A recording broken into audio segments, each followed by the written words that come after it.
KCET apply ಮಾಡಿರೋರು ಯಾರ್ಯಾರೆಲ್ಲ agricultural ಕೋಟಾನಲ್ಲಿ eligible ಇದ್ದೀರಾ ಅವರೆಲ್ಲ ರಿಕ್ವೈರ್ಡ್ ಡಾಕ್ಯುಮೆಂಟ್ಸ್ನ KEA ವೆಬ್ಸೈಟಲ್ಲಿ ಅಪ್ಲೋಡ್ ಮಾಡಬೇಕಾಗುತ್ತೆ. ಅದಕ್ಕೆ ಎಲ್ಲ ಹೋಗಬೇಕು ಅಂತಂದರೆ KEA ವೆಬ್ಸೈಟ್ಗೆ ಓಪನ್ ಮಾಡಿಬಿಟ್ಟು 11/4 ಡೇಟ್ನ ಓಪನ್ ಮಾಡಿದ್ರೆ 11/4 ಡೇಟಲ್ಲಿ ಲಿಂಕ್ ಇರುತ್ತೆ. ಅದನ್ನು ಓಪನ್ ಮಾಡಿದ್ರೆ ಲಾಗಿನ್ ಪೇಜ್ ಓಪನ್ ಆಗುತ್ತೆ. ಅಲ್ಲಿ ನಿಮ್ಮದು KCET ಅಪ್ಲಿಕೇಶನ್ ನಂಬರ್ ಮತ್ತು ಪಾಸ್ವರ್ಡ್ ಹಾಕಿ ಕ್ಯಾಪ್ಚಾ ಹಾಕಿದ್ರೆ ಲಾಗಿನ್ ಅಂತ ಕೊಟ್ಬಿಟ್ರೆ OTP ಎಂಟರ್ ಮಾಡಬೇಕಾಗುತ್ತೆ. ಅದು ನಿಮ್ಮ ರಿಜಿಸ್ಟರ್ ಮೊಬೈಲ್ ನಂಬರಿಗೆ ಬರುತ್ತೆ. ಅದಾದಮೇಲೆ ವೆರಿಫೈ OTP ಕೊಟ್ಟರೆ ನಿಮಗೆ ಡೈರೆಕ್ಟು ಡಾಕ್ಯುಮೆಂಟ್ಸ್ ಅಪ್ಲೋಡ್ ಮಾಡೋ ಅಂಥ ಪೇಜು ಓಪನ್ ಆಗುತ್ತೆ. ನಿಮಗೆ ಅಲ್ಲಿ ಫಸ್ಟು ನಿಮ್ಮದು ಡೀಟೇಲ್ಸ್ ಎಲ್ಲ ಇರುತ್ತೆ.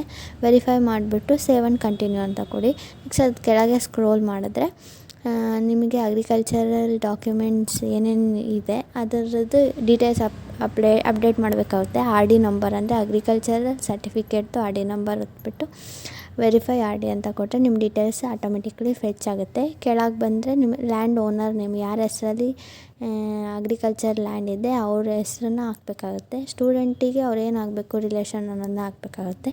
ನೆಕ್ಸ್ಟ್ ನಿಮ್ಮ ಇನ್ಕಮ್ ಸರ್ಟಿಫಿಕೇಟಲ್ಲಿ ಎಷ್ಟು ಇನ್ಕಮ್ ಇದೆ ಅಷ್ಟನ್ನು ಹಾಕ್ಬಿಟ್ಟು ಕೆಳಗೆ ಸೇವ್ ಅಂತ ಕೊಡಬೇಕಾಗತ್ತೆ. ಅದಾದಮೇಲೆ ಮತ್ತೆ ಸ್ಕ್ರಾಲ್ ಮಾಡಿದ್ರೆ ಡಾಕ್ಯುಮೆಂಟ್ಸ್ ಅಪ್ಲೋಡಿಗೆ ಪ್ರೊವಿಷನ್ ಇರುತ್ತೆ. PDF ಫಾರ್ಮೆಟಲ್ಲಿ ಅಪ್ಲೋಡ್ ಮಾಡಬೇಕಾಗತ್ತೆ ನೀವು ಡಾಕ್ಯುಮೆಂಟ್ಸ್ನ. ಅಫಿಡವಿಟ್ 1, ಅಫಿಡವಿಟ್ 2 2 ಟೈಪಲ್ಲಿ ಇರುತ್ತೆ. ಅಫಿಡವಿಟ್ 1 ಬಂದುಬಿಟ್ಟು ಓನ್ಲಿ ಅಗ್ರಿಕಲ್ಚರಲ್ ಇನ್ಕಮ್ ಇರೋರಿಗೆ, ಅಫಿಡವಿಟ್ 2 ಬಂದುಬಿಟ್ಟು ಅಗ್ರಿಕಲ್ಚರ್ ಪ್ಲಸ್ ಅದರ್ ಇನ್ಕಮ್ ಇರೋರಿಗೆ.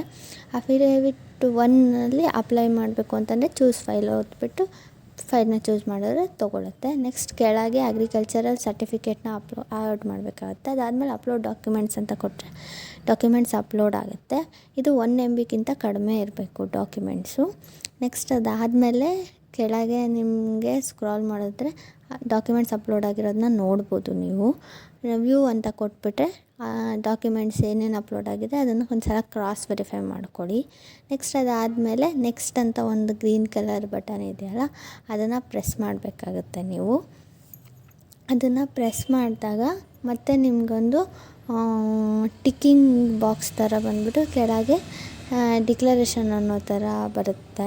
ಒಂದು ಪಾಪಪ್ ಆಗುತ್ತೆ, ನೋಡ್ತಾ ಇದ್ದೀರಲ್ಲ. ಬಾಕ್ಸಲ್ಲಿ ಟಿಕ್ ಮಾಡಿಬಿಟ್ಟು ವೆರಿಫೈ ಡಿಕ್ಲರೇಷನ್ ಕೊಟ್ಟರೆ ನೆಕ್ಸ್ಟ್ ನಾವು ಪೇಮೆಂಟ್ ಮಾಡಬೇಕಾಗುತ್ತೆ 1200 ರೂಪೀಸು. ಅಲ್ಲಿ ಸಬ್ಮಿಟ್ ಪೇಮೆಂಟ್ ಅಂತಲೇ ಕೊಟ್ಟರೆ ನಿಮ್ಮ ಡೀಟೇಲ್ಸ್ ಇದಾಗುತ್ತೆ. ಕ್ಲಿಕ್ ಪೇಮೆಂಟ್ ಅಂತ ಕೊಟ್ಟರೆ ನೀವು either UPI ಯಾವುದ್ರಿಂದನಾದ್ರೂ ಪೇ ಮಾಡ್ಬೋದು. QR ಕೋಡಿಂದ ಪೇ ಮಾಡಿದ್ವಿ ನಾವು. ಸೊ ಅದು ಪೇಮೆಂಟ್ ಆಗಿದ ತಕ್ಷಣ ಈ ಥರ ನಿಮಗೆ ಡಿಸ್ಪ್ಲೇ ಆಗುತ್ತೆ. ಬೇಕು ಅಂದರೆ ಒಂದು ಪ್ರಿಂಟ್ನ ನೀವು ತೊಗೋಬೋದು. ಪ್ರಿಂಟ್ ರೆಸಿಪ್ಟ್ ಅಂತ ಕೊಟ್ಟರೆ ಪ್ರಿಂಟ್ ಬರುತ್ತೆ. ನೆಕ್ಸ್ಟ್ ಅದಾದಮೇಲೆ ಎಗೈನ್ KEA ವೆಬ್ಸೈಟ್ಗೆ ಹೋಗಿ ನೀವು ಲಾಗಿನ್ ಆಗಬೇಕಾಗುತ್ತೆ. ಅದಾದಮೇಲೆ ವೆಬ್ಸೈಟ್ ಅಷ್ಟು ನೀಟಾಗಿ ವರ್ಕ್ ಆಗೋಲ್ಲ. ಸೊ ಹಾಗಾಗಿ ಅದನ್ನು ಕ್ಲೋಸ್ ಮಾಡಿಬಿಟ್ಟು ಹೊಸ್ದಾಗಿ KEA ವೆಬ್ಸೈಟ್ ಓಪನ್ ಮಾಡಿಬಿಟ್ಟು